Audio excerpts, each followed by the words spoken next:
Greetings and welcome. It's great to have you here. My name is Jonathan Foust, and I will be guiding the following meditation and sharing with you a talk which I gave quite a few years ago. I'll fill you in on that later. I'm off leading a retreat this weekend, so we're going to have an encore talk, if that's okay. But first of all, I just want to say thank you to a bunch of people. First of all, to our mindful movement leader, to the mindful dialogue leaders. Our full experience on Monday nights is mindful movement at 6:30 Eastern Standard. And then this, and after, if you'd like to join Ray Manioki and Tara Cassidy for some discussion about practice and the talk, please feel free. All those links are on my website and on my Facebook page. A big thank you to our producers, to Glenn Harrison and Leo Gimo, for all they do to get this stream out there. And a big thank you to the Insight Meditation Community of Washington, my friends at the Unitarian Universalist Church of Arlington in Arlington, Virginia. And thank you for your support. This is all offered freely. None of us, including the mindful movement teachers and mindful dialogue teachers, get any compensation. Your support helps us make sure that no one's denied access to these practices. So let's see. You can sign up for a mailing list. I offer a mailing list with my best photos of the month and a summary of talks. That's available on my website too. So what follows will be a guided meditation. And then after, I'm going to introduce you to the talk, which is about a 10-day retreat that I took. Enjoy the following meditation.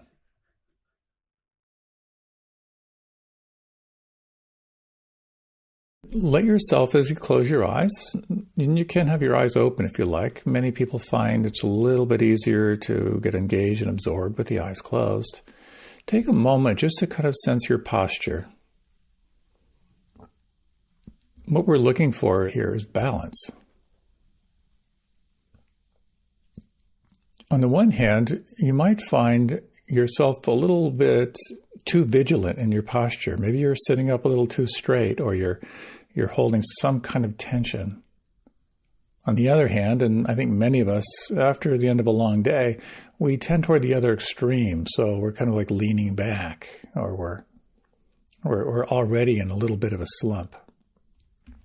Is there any way that you can adjust your posture so you have that sense of balance? And one way to do this is to take 3 long and slow deep breaths. Draw the breath up under the collarbones on the inhalation. Let yourself soften on the out-breath. And as you lengthen the in-breath, sense if you can lengthen through the spine, and particularly lengthen through the back of the neck and through the base of the skull.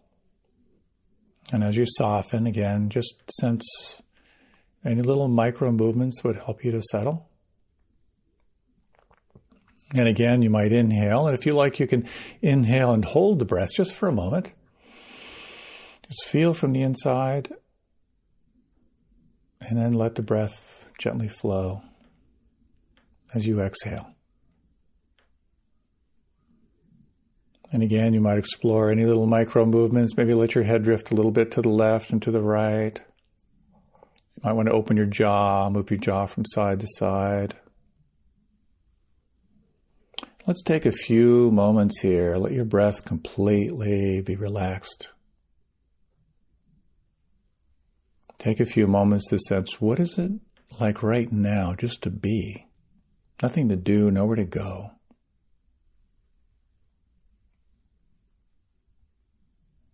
And as you do so, notice, in particular, notice the world of senses.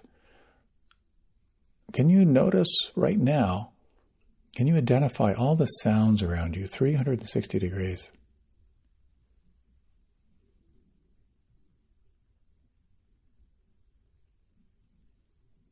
If your eyes are closed, can you just sense the play of light beyond your closed eyes?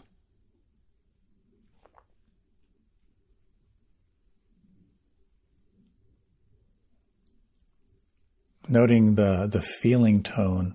Externally, the sense of the air touching your skin, the texture of your clothing against your skin. What are the most predominant pressure points right now, perhaps where you're seated,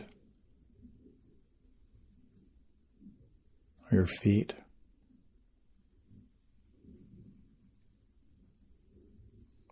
Noting now the internal feeling tone. Are there any areas that you can identify right now that feel what you might call unpleasant? Any tightness, any holding, any congestion, stagnation?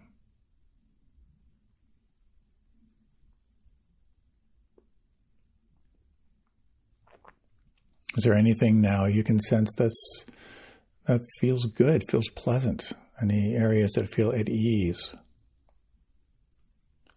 or free-flowing?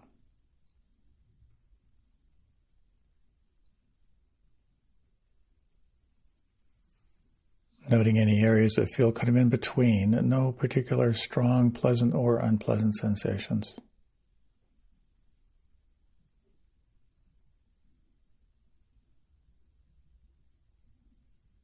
And you might just take a few moments to explore what it's like to feel from the inside. One primary access to here and now is through opening to the feeling tone of the body, because the body only lives in the here and now. Sensing from the inside the forehead smooth.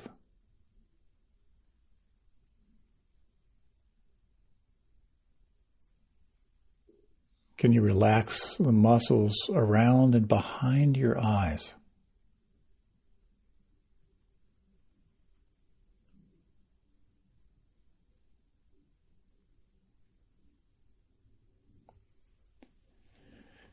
And as you feel it from the inside, all the muscles of your face, is it possible to let your face move toward a sense of expressionlessness?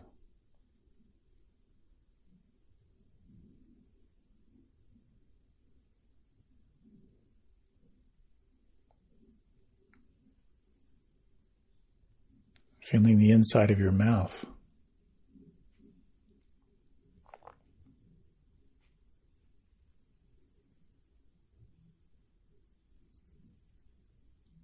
And sensing the jaw, perhaps noticing the masseter muscles, kind of the chomping muscles, and sensing through the length of the jaw.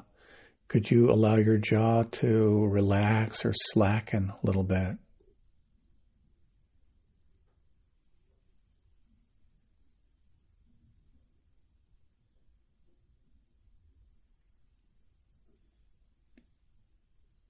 Can you now feel the weight and the volume of your arms?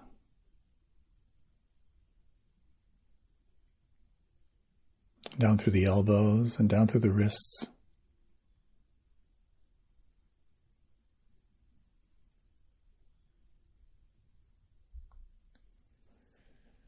And is it possible to feel from the inside now, the palms?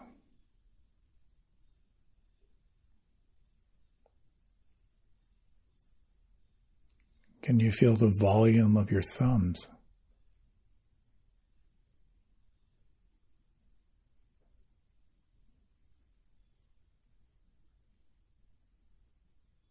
And the space inside each of your fingers.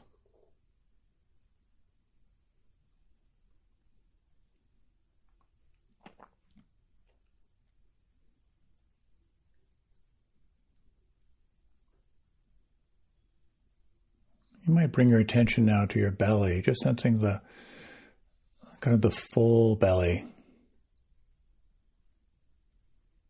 And is it possible here to let your belly soften?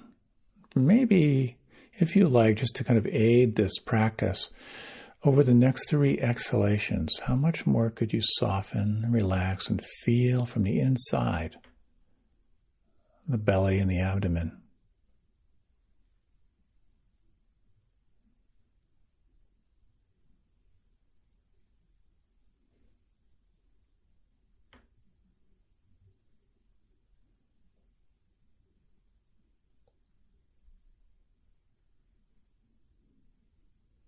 Sensing now the buttocks, the floor of the pelvis, and the hip joints.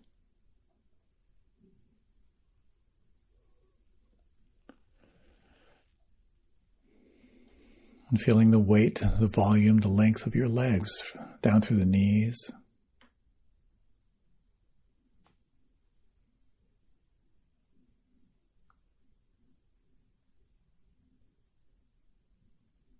Down through the ankles.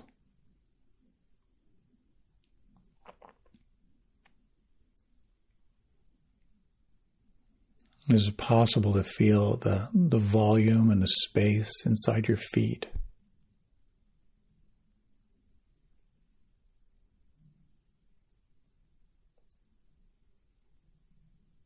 And in particular, sensing the soles of the feet and the heels.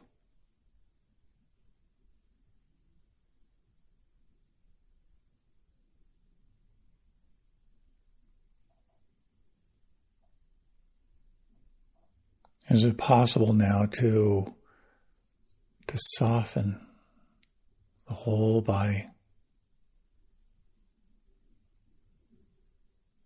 Is it possible to feel from the inside this whole felt sense of the body?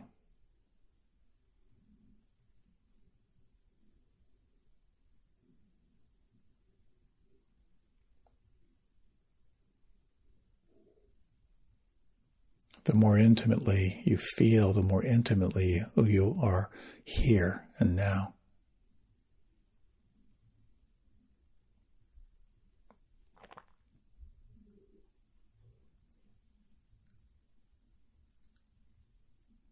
You might now guide your attention to an anchor of your choosing. For many of us, it's the breath. At the nostrils, at the belly, or just a general sense of the breath. And you might just sense now, over the next 3 breaths, how intimately can you feel the breath from the inside?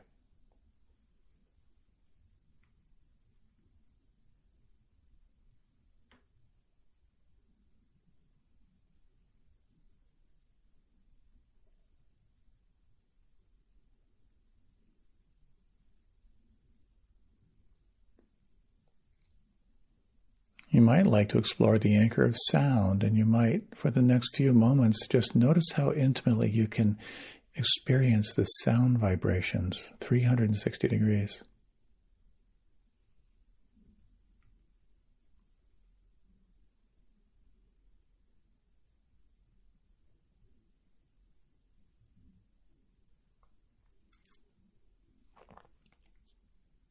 And yet another option might be to feel the palms of the hands as your anchor. And you might now, just for the next few moments, notice how intimately you can soften and feel any sense of pulse or tingling or vibration.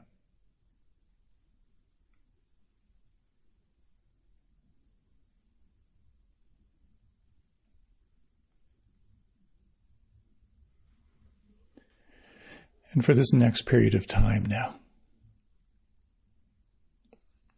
as best you can, let your attention rest here with your anchor, whatever you choose, breath or sound, or the feeling in the palms, with the intention to feel from the inside, to intimately experience the aliveness. When the mind naturally wanders away, sense if you can note that with a smile, and then gently invite your attention back.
You may notice how each time you notice your mind has wandered, when you re-engage with your anchor, when you soften and feel from the inside, you can relax and begin to notice this deep sense of being.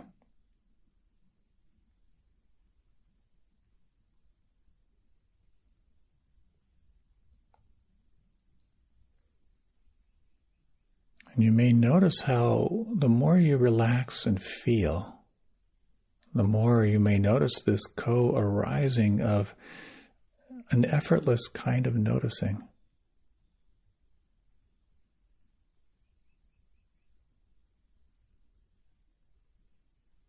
Noticing what's changing.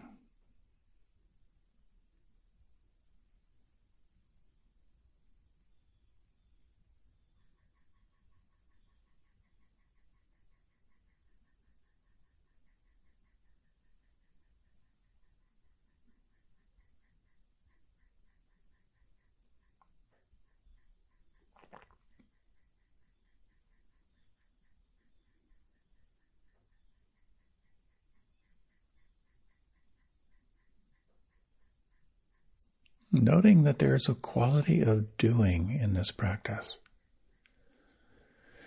And noting if that doing can be really gentle. When you notice the mind is lost in a thought form, can you meet that with an inner smile? Like training a puppy. And gently guiding your awareness back to your anchor. Feeling from the inside, and then allowing yourself simply to rest in this sense of being and allowing.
In this remaining 5 minutes or so, you might refresh your practice.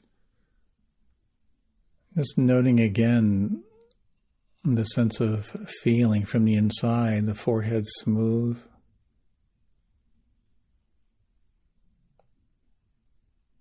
And the feeling inside of your face expressionless.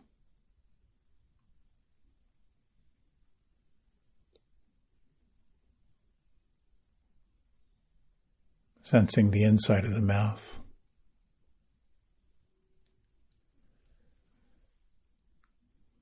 The space inside your throat.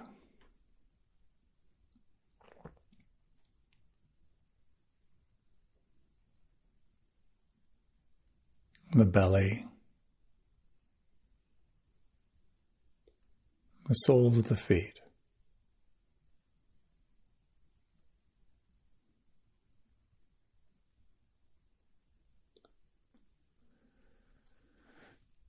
And you might, if you like, over the next 3 breaths, again, just sense how intimately can you experience from the inside your anchor.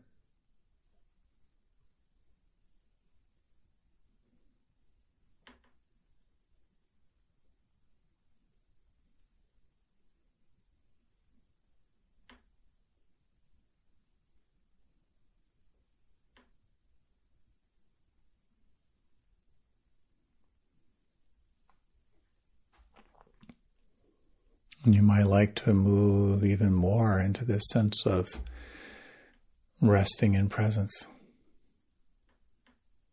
If you like, if it feels right for you, let the sense of, any sense of holding on to your anchor, let that fall away. And sense this spaciousness that can arrive when you deeply relax and feel and allow.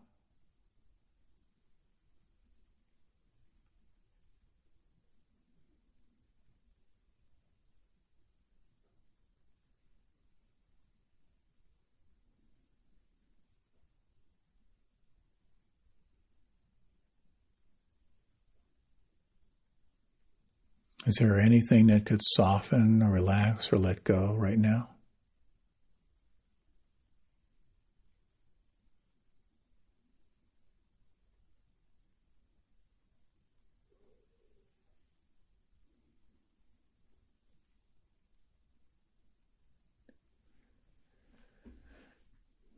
Is there anything that could relax or soften or let go even more?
You might explore over this next minute,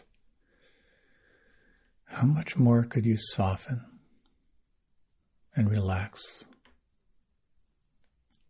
and let be?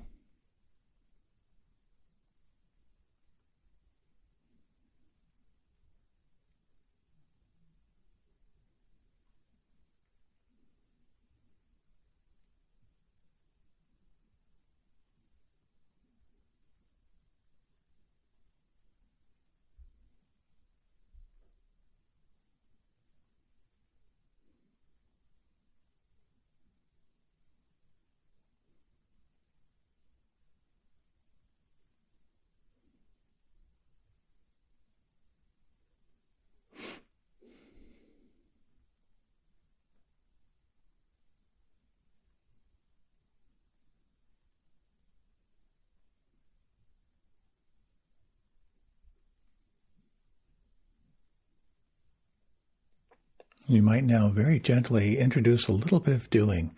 If you were to slow down and deepen your breath, notice what that feels like inside.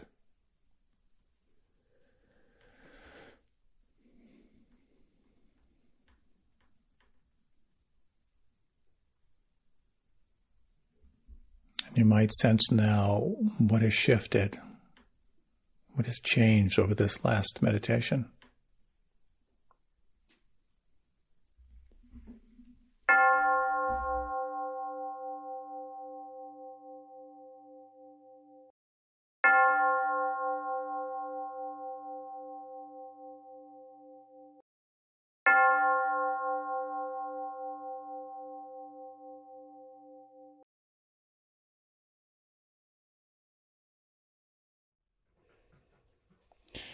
So you might like to move yourself around a little bit. Feel free to stretch, to adjust your posture.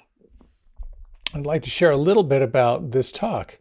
I am this weekend leading a residential retreat for the first time in many years due to COVID. And there's something so powerful about taking time to step back.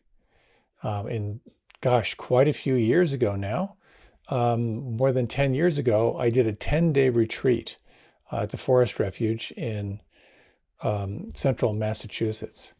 And this talk is entitled What I Learned on My 10-Day Retreat. I've always found it fascinating to take time to step back and to allow the insights to arise. 10-day retreats or any kind of retreat is inevitably filled with lots of joy and also lots of undigested sorrow. It's one of the best investments you can make. So please enjoy this talk on what I learned on my 10-day retreat.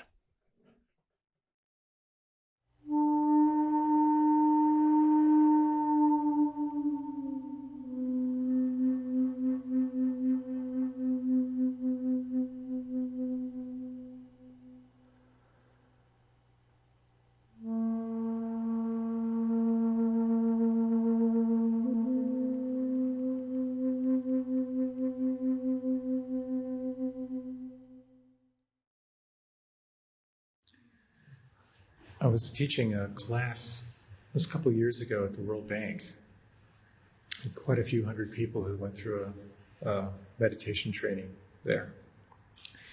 And I would often do this exercise where I asked people to close their eyes. And I said, when you think of the word meditation, what words come into your mind? You just kind of popcorn them out. And people would say, peace, tranquility, no thoughts. And then there was someone in the back of the room and a little smirk on their face. And they said, obsessive thinking, pain, and humiliation. And I said, oh, you meditate.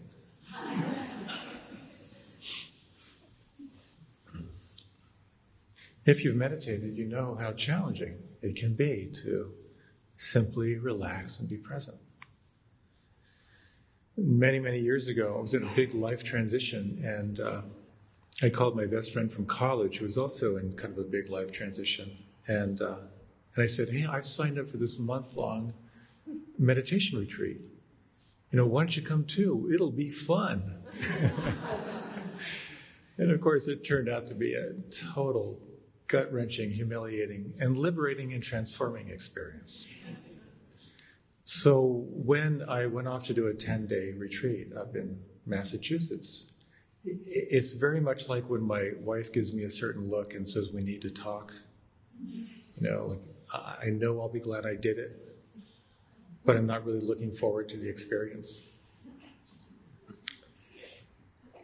So I spent 10 days, my wife and I went to a place called the Forest Refuge in central Massachusetts. It's affiliated with the Insight Meditation Society in Barre.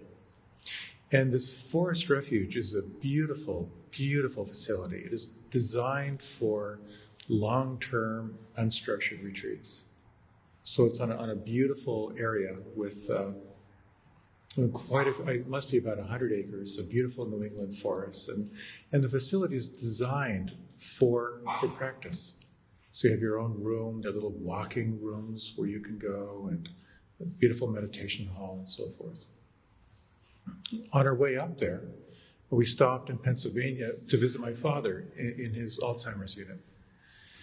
And I'm getting more comfortable going there, because it's, basically, there are a lot of people who are, really struggling mentally, but, the rooms, there's spacious rooms, and there are just a lot of people sort of, sitting quietly, or, people walking, very, very slowly. And we had a good visit. It was great to see my dad. And then we went up to the Forest Refuge, where there were all these people in silence sitting around in rooms, and all these people walking really slowly. It was like, oh my God. None of the rooms had locks on them. It's like, what have I done to myself here? It was very powerful to step away.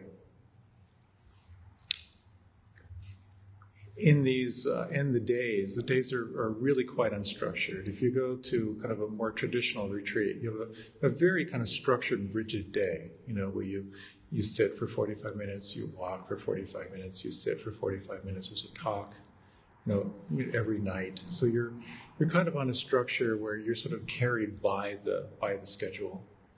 In a place like Forest Refuge, which is designed for long-term private retreats, there's really no structure. They're the set meals, but there are only 2 talks a week and only 2 private interviews a week for just 15 minutes. So you're kind of on your own, which can be a good thing or not. But I wanted to share some of my observations and share some of the practices that I explored with you. Because it's no different whether you're sitting down for a 20-minute meditation or you're going on a long retreat. You're going through particular stages of training as you go through it, and going through working with waves of challenges as they arise. So to share a little bit about what I noticed, I'd like to talk a little bit tonight about what it means to establish concentration, and then what it means to establish mindfulness, and what it means to establish the capacity to be with the waves and the fluctuations that occur in the body and in the mind and in the emotions. And then a little bit on the practice of surrender, the practice of really just letting go into your experience. So there are many, many schools of thought around how to create presence. Many, many different doorways. We explored in this meditation the doorway of sound, which some people find to be very, very helpful, because you really do recognize that by using sound as a tool, you begin to see that, hey, the sounds I don't have any control over the sounds, but it's simply me as sort of being the knower of sound. And you can really begin to see into those 3 characteristics of reality, how they're always changing, that anywhere you fixate, there's some quality of unsatisfactoriness or stress, and that it's very impersonal. The sounds don't have anything to do with you. So I read a book by kind of a wild man who I really enjoy, because he's quite a reverend, but he's done a lot of practice. And his name is Daniel Ingram, and he wrote a book called Mastering the Core Teachings of the Buddha, which is actually offered, I think it's a PDF download. You can also buy the book as well, but he kind of made it freely available. And he studied quite a bit in the tradition of the kind of the Mahasi Sayadaws, a particular approach. And the practice that they primarily use is what's called noting, which is making a mental note of your experience as it happens. So there are a number of things about his particular teachings that I just found very intriguing, and I wanted to take them on, and they seem a little far out, and they are a little far out.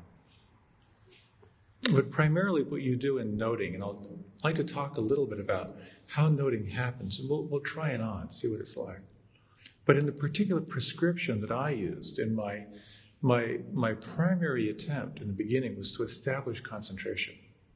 Because I'd just come from a very, very busy time in my life, just as we all are in a very, very busy time in our days. So we want to use some concentration technique to bring ourselves present, to gather our attention, and to begin the process of calming, calming this drunken monkey stung by scorpions of the mind that we have. So the noting can be sort of a labeling of your experience. So when a thought occurs, just say thinking. Or if there's restlessness, to note restlessness. And this can have a very powerful way of sort of developing the strength of this witness, this capacity to self-observe. And when you can name something, you sort of sever your attachment to it in a sense. As I often say in the shamanic traditions, they say if you can name a fear, you take its power away. And again, you may not fully take its power away, but you've created a little bit of separation between you and that phenomena as it arises. So there are different ways that you can do noting. Listening, sound. The approach that I found helpful, that I sort of organically moved to, was sort of what I would use as kind of like, I call it sort of like a passive noting. So the words that I would use for myself were, for example, sounds are known. Sensations are known. Thinking is known. And what I like about that sort of semantic structure is it's not like I am aware of sounds, but who I am is the knower. I am the one who is aware of it. So again, it sort of takes away the doer, and it's more of sort of a naming of what's happening in the moment. So how do you bring your attention to the here and now? Now, in the Buddhist tradition, and I'll talk a little bit about kind of what the Buddha actually said in this practice, we're using the body, we're using sensations as the primary anchor. So the classical is the breath. The breath is always there. But we're not limited to the breath. It can be sounds, it can be a particular location in the body, it can be scanning through the body. Lots of different skillful means, and different traditions really explicitly go into particular approaches. Some traditions will say you must strictly keep your attention at the nostrils. Others say, no, keep the attention in the belly. No, keep the attention on the breath outside the body, which is very, very subtle, outside the rim of the nostrils. I think the best practice is wherever you feel the breath the most predominant, track that because it'll move and it'll change, but it keeps it more alive than just sort of getting into a static practice that becomes sort of stale and organic.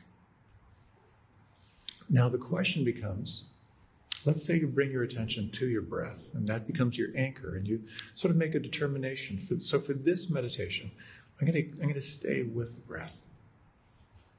Now the question is, how intimately can you notice what's happening? So there's a level of mental noting. So sounds are known, restlessness is known, irritation is known. So you're naming it as it arises, sort of like liberating the phenomena as they arise by sort of noting it. But here's where it got really, really far out for me. What Daniel Ingram offers is sort of this challenge to practice, and this is pretty outrageous, like 10 notings per second. Now, how I kind of broke that down for myself, kind of being a photographer and kind of playing with like video and film in my life, is that when you see a moving image, if you're watching a movie, you're watching usually either 24 frames per second or 30 frames per second. So that image is comprised of many, many, many still images that are sort of kind of rolling through at a speed that we perceive as sound and as movement. So what I practiced for myself was, well, let me try 3 notings per second. Is it possible for me to kind of break down my experience to 3 notings per moment? And when you practice this, and we'll try it in a few minutes, is that you can't track it mentally. You can mentally note, sort of an emotion or thinking or a kind of a gross experience that arises. But when you're sort of narrowing your attention down to like 3 frames per second or even 10 frames per second, you can't do it mentally. But there can be quite a profound sort of shift in experiencing that intimate immediacy as it's arising. Very, very subtle. To get into a concentrated place like that, it's helpful to be on a long retreat, but it's utterly doable. So why don't we try this just for a few minutes? If you like, you can close your eyes. And you might like to use the breath just for this little experiment. And I'd like to invite you, just as a way to sort of enter into this, to slow down your breath. And you might even explore like breathing in slowly to the count of 3, and then exhaling slowly to the count of 3. And just play around with this. It's a very intuitive thing. Is it possible to kind of break down each second into, say, 3 different segments? And the ground here is the sensate experience. It's the experience in sensation.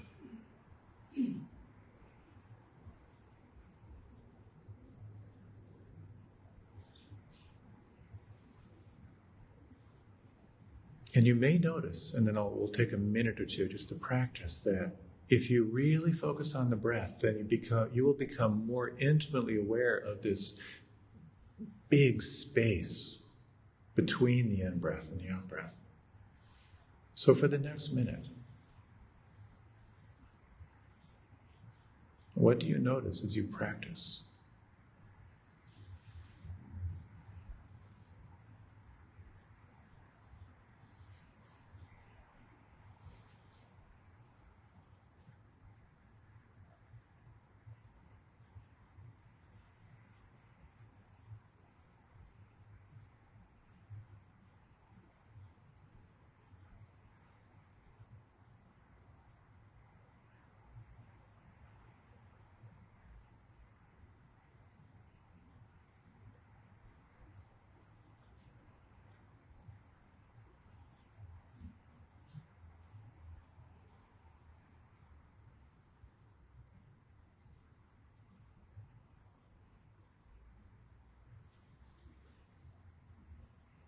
Can you sense any particular imprint or effect from the practice?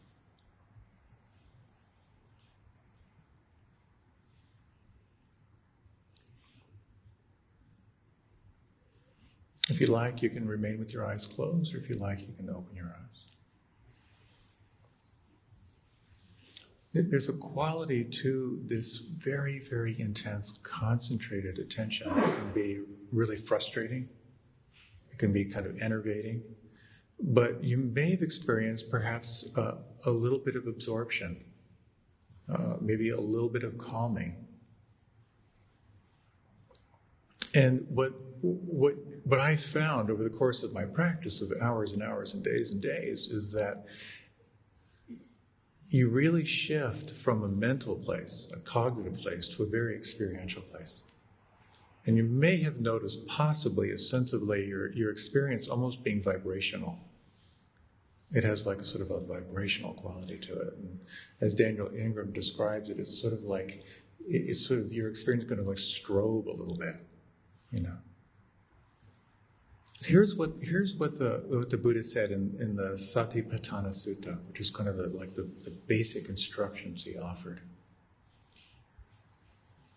This is the direct path for the purification of beings, for the overcoming of sorrow and lamentation, for the disappearance of pain and distress, for the attainment of the right method, and for the realization of the unbinding. That's a pretty hefty selling point. There is the case where a monk remains focused on the body in and of itself, ardent, alert, and mindful, putting aside greed and distress with reference to the world. She remains focused on feelings in and of themselves, ardent, alert, and mindful, putting aside greed and distress with reference to the world. So when you focus your attention on the sensations and you pay that level of attention, as sort of like 3 frames or 10 frames per second, it's impossible to be thinking about the world, your distress of the world. And over time, there can be a deepening and deepening presence in the experience that can be quite wonderful. The Buddha goes on and says, breathing in long, she discerns, I am breathing in long. Or breathing out short, she discerns, I am breathing out short. She trains herself, I will breathe in sensitive to the entire body. I will breathe out sensitive to the entire body. I will breathe in calming bodily fabrication. I will breathe out calming bodily fabrication.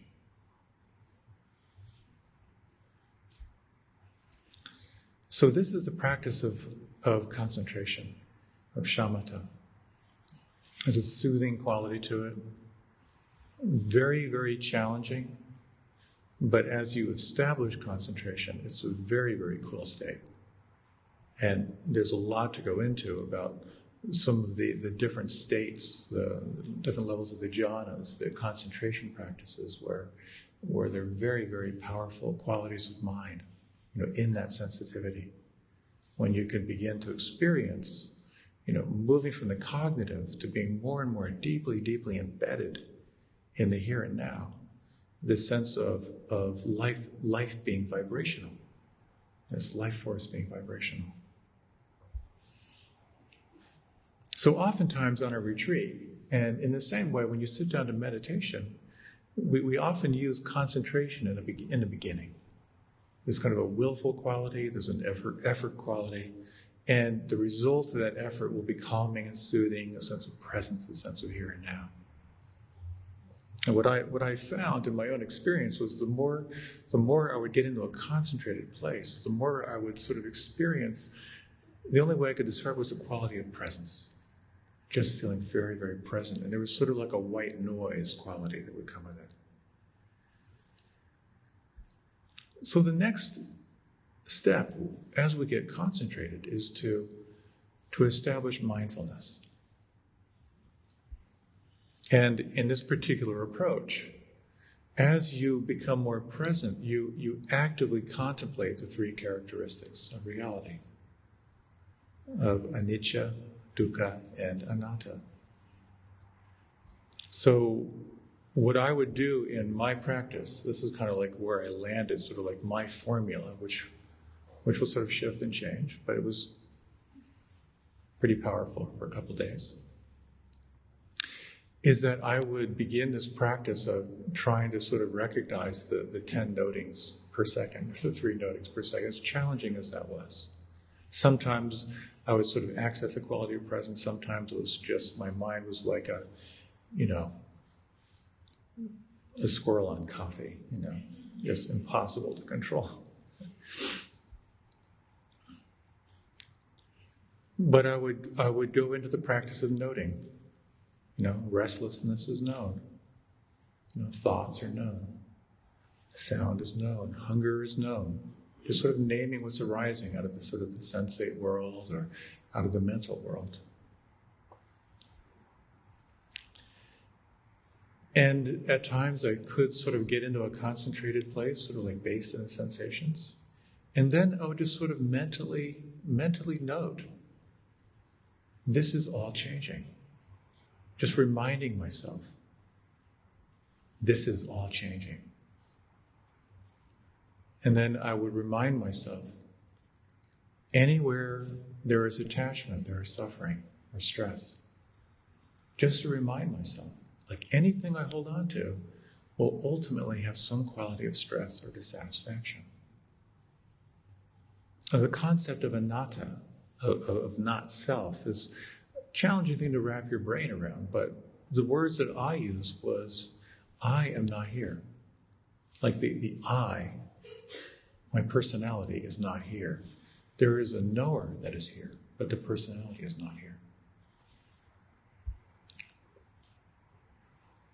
This became a very, very powerful cycle. Get established in the sensations, in the here and now, and constantly go through this cycle of reminding myself, everything is changing. Anything I hold on to will result in suffering. I am not here. I am the knower. I am awareness. And I would continue with the noting. Sometimes it would be sort of mental noting, like agitation is happening, our calmness is known, presence is known. So let's try this one on just for a few minutes, see what it's like.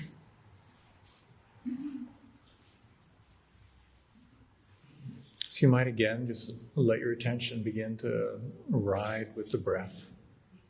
You're not controlling the breath. It might be naturally or organically long, naturally and organically short. Or you might use sounds.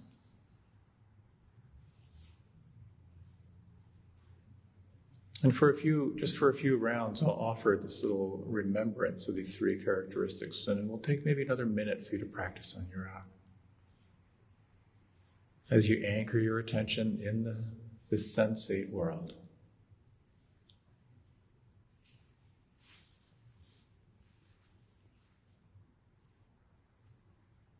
All this is constantly changing.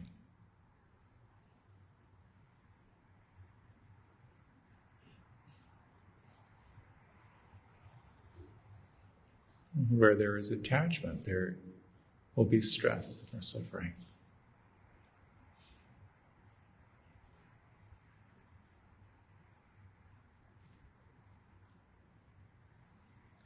I am not here. And we'll take the next minute, again, anchoring in the senses and reflecting on these three characteristics of reality.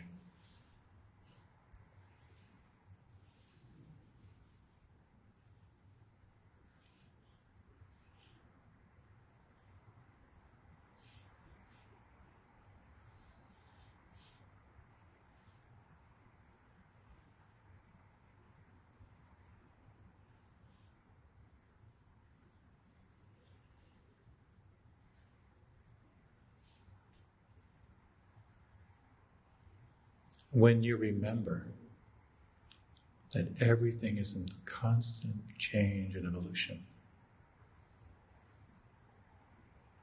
that anything you hold on to will result in stress or unsatisfactoriness, and conversely, anything you can let be opens up freedom. And when you allow the sense of I and mine to melt away, what is the result?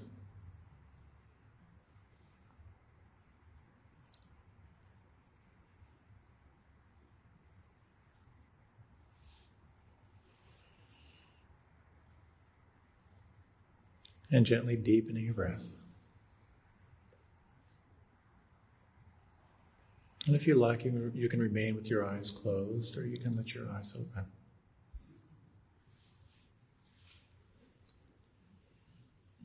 This practice is a very, very deep contemplation of reality.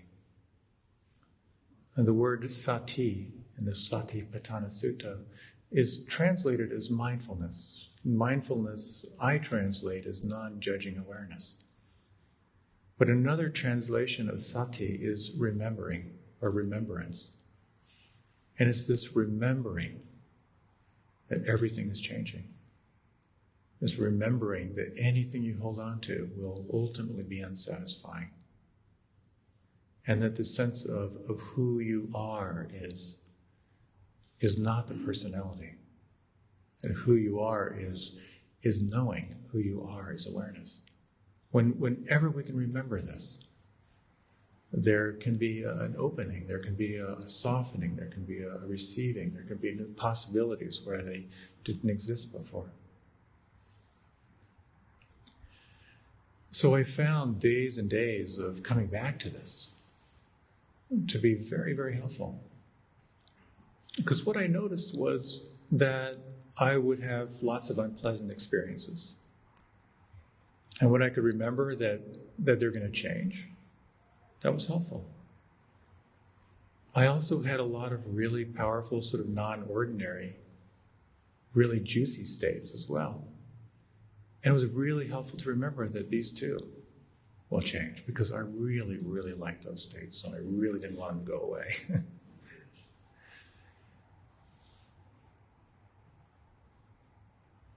So, so this is the practice. We establish ourselves in the here and now. We remember these qualities of reality. And what happens whenever we practice meditation is that there is a calming, there is a wonderful quality of wholesomeness that can emerge. And at the same time, anyone who's meditated knows that it's a transformational practice. If you've ever done a fast, where you sort of stop eating junky food and start eating really, really good things, it's like you're pouring fresh water into a glass of ink. You pour in the fresh water, the ink starts to be flushed out. So that's inevitably part of the practice. And then the question becomes, how do we ride the waves? How do we ride the fluctuations that occur when you really, really start intimately and sincerely investigating the nature of reality? Because you begin to realize how much, well, let me make that an I statement.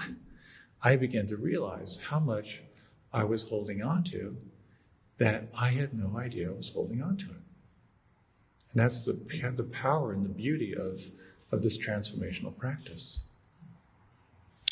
My retreat was not all fun and games. Sometimes there were deeply profound states of stillness, amazingly beautiful states of gratitude, of immeasurable states of compassion and joy. The land there was just beautiful, and going on these mindful walks was really quite stunning. Deep experience of centeredness and connectedness. The whole thing of just being like released. And when I remember I finished one of my interviews, I thought, oh, great, I don't have to talk for the next 3 days. It was pretty cool. On the other hand, there were also challenges. The meals were nutritious, but really, really simple. As I said, they were kind of like gruel in the morning and gruel at night. Not a lot of excitement there.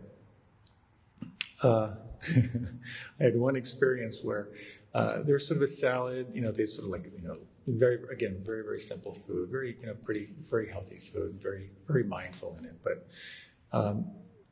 I would have a little bit of sauerkraut, with my salad, it was fermented food, digestion, all that stuff. And so I sat in this rocking chair and sort of mindfully, finishing up the sauerkraut. And it was suddenly it was like so unbelievably unpleasant, And I thought, oh my God, did someone try to eat this already, And I found out later it was kimchi, and I had taken it. I had taken kimchi instead, and it was like really fermented kimchi.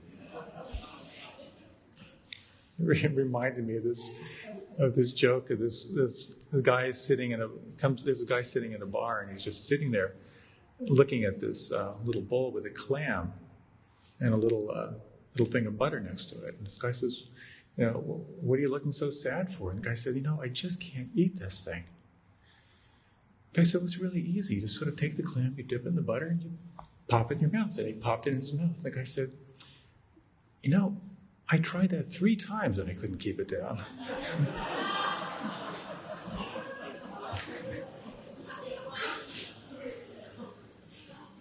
That was one of those little surprises, Ooh, unpleasant sensation. You have a yogi job when you're there. Some people get, sort of dishwashing. Some people get, household. And I got pot washing, which was the let's stick it to him. So, hunched over a blue plastic tub. And one day, it was about 1 hour and 15 minutes of scrubbing pots. And at one point, I just thought, are these guys bringing stuff from home? There are only 26 people on retreat. There can't be this much food. But is this the transmission of a 64 Chevy that I'm like scrubbing out right now? What is this? One day I went for a long run. I went for like a 3-mile run. I was so ecstatic, and I felt good the next day. And then in the evening, I was sitting, and I usually sit in a chair, but I sat on a cushion. And then I could barely stand up. My back just seized up. So the whole experience changed for me. And suddenly it became sort of this ecstatic, free being, being in these sort of altered states, concentration, relaxation, to suddenly being in a huge amount of pain. But the essential practice was the same. The anchor now wasn't the breath. The anchor was working with my left hip and my lower back that was all seized up. And noticing. And what I began to notice was like, at one point I was like, ruthlessness is known. Just this ruthless, critical mind. And as soon as I recognized that, I began to sort of explore the opposite of sort of really like befriending this pain. And it became a very powerful shift and an internal softening of a different strategy that was really quite powerful. Not that it went away. The rest of the retreat, I was in a fair bit of pain. But I was so struck by the power and sort of the risk implied in consciously moving from the cognitive to the experience. Anytime we sit down to meditate, we're moving from the mind to the experience. And my mind, of course, so desperately wanted to figure out how to nuke this pain and make it go away. But I did my best to sort of stay with the sensations, to not add anything to the sensation, not to add mental turmoil or self-criticism, but just to be with the sensation as it was. And I had a very, very powerful moment where I was getting up from my chair and sort of like pressing down into my thighs as I was getting up, and I had sort of this kinesthetic memory of my father, who actually for many years wore a back brace, from here down to his waist, just kind of bound up his whole back, and it was a kinesthetic memory. It was like, oh, this is what he felt, or what I imagined he felt. And a whole reflection on how, as a teenager and being the narcissist I was, I never really paid attention. But it became a very powerful experience to really open my heart to that experience, to really include that into my experience. And I was really like, I'm so sorry that I didn't notice and wasn't more compassionate at that time. It was quite powerful. Another time, and again, I don't have much time, but I'd like to talk about sort of like the anatomy of an insight.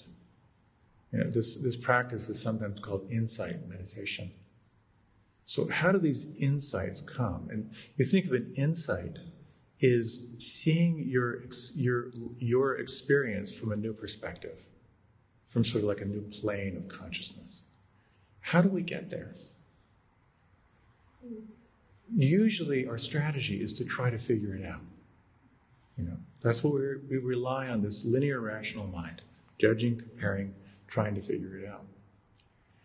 Somehow when we can not judge, not compare, and not try to figure it out, something can arise sort of spontaneously. So just a little story of my mind sort of flashed on a relationship that I had been, like maybe 12 years ago. Wonderful, wonderful, beautiful person. And it just, a number of events happened and it just didn't work. And there was just a lot of pain and sort of like a cutting off that happened. And it never felt resolved for me. And not to go into a whole lot of detail, but at one point, the other person wanted more of a commitment and I just wasn't there for it. And the other person said, well, then we cannot communicate. I can never, do not contact me, do not ever talk to me again. And And then a number of months later, then, there's sort of like an opening to sort of revisiting the relationship. But it was a very, very loving, incredible relationship. And I could never figure out why that relationship never worked. And I realized that when her reaction was, "Don't ever contact me," how deeply that hurt. That actually hurt and kicked off a level of distrust for me, where I could not open up again. And there was something so powerful about getting the deep ouch, like that deep, honest sense of what that felt like in my body, not what I thought about it. That was quite a powerful process for me of really recognizing my own pain and then the flood of the pain that I imagined she was feeling at the same time. So insights occur when we suspend any intention to try to figure out our life. They arise, they happen. And this to me is sort of the process of transformation. And ultimately what it brings us to is really to the ultimate question of, like, what are you? This third characteristic of reality. We identify with our minds, primarily. We identify with our stories, kind of our biography. And so, who you are is your biography. It's the causes and conditions. Your primary caretakers, your culture, the beliefs that were formed, your self-protective strategies. All of that is part of who you are. But there's something beyond that, because as the Buddha said, anything that's born out of causes and conditions is subject to change. Something you may have believed your entire life, you might deeply examine and you won't believe it anymore. So all of that is subject to change. So when you explore this quality of I and mine and who you are in the absence of I and mine, which is the whole last third of the talk, which we won't have time for, it becomes a very powerful inquiry. I found on this retreat, one of the really interesting things about wandering the woods sort of meditatively, being careful of my back not going into spasm. But through these woods in New England, you find these incredible stone walls, these pastures that were built that are now overgrown. It's just a pure forest. But it was this really powerful recognition of the generations that have come before, with all of their hopes and dreams and wanting to create by building this backbreaking labor. Those people are gone. There's no story. I have no idea who they were, where they came from. Sort of imagine they were, British, because a lot of the stone walls looked like walls I'd seen in Great Britain. But in that same way, there's a very powerful reflection that I too am passing through.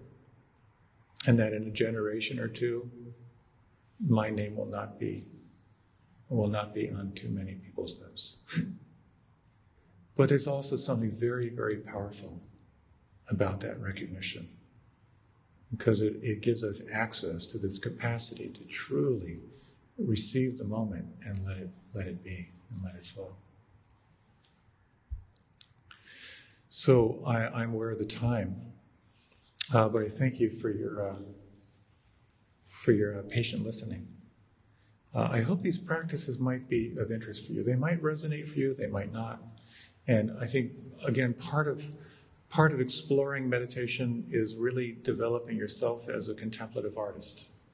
You're finding the techniques that really match and they really resonate for you. So I thank you for your openness. As you center your attention on the breath, on the aliveness of the senses.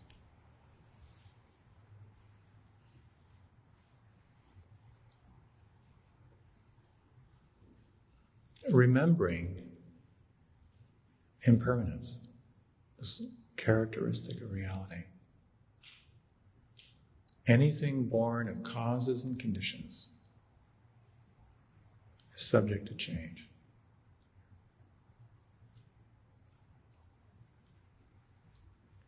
remembering this quality of dukkha. Anything you hold on to in the slightest degree will result in some quality of unsatisfactoriness, unsteadiness, of stress or suffering.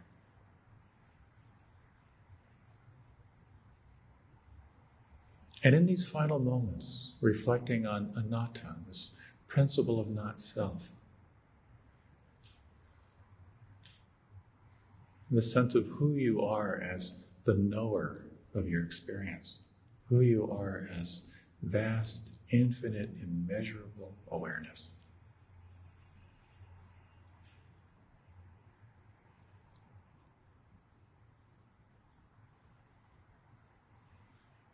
Reflecting on this poem from Dorothy Hunt.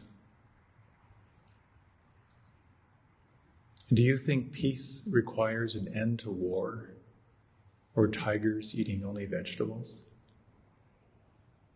Does peace require an absence from your boss, your spouse, yourself? Do you think peace will come from some other place other than here? Some other time than now? In some other heart than yours? Peace is this moment without judgment. That is all. This moment in the heart space where everything that is welcome. Peace is this moment without thinking that it should be some other way, that you should feel some other thing, that your life should unfold according to your plans. Peace is this moment without judgment. This moment in the heart space where everything that is welcome.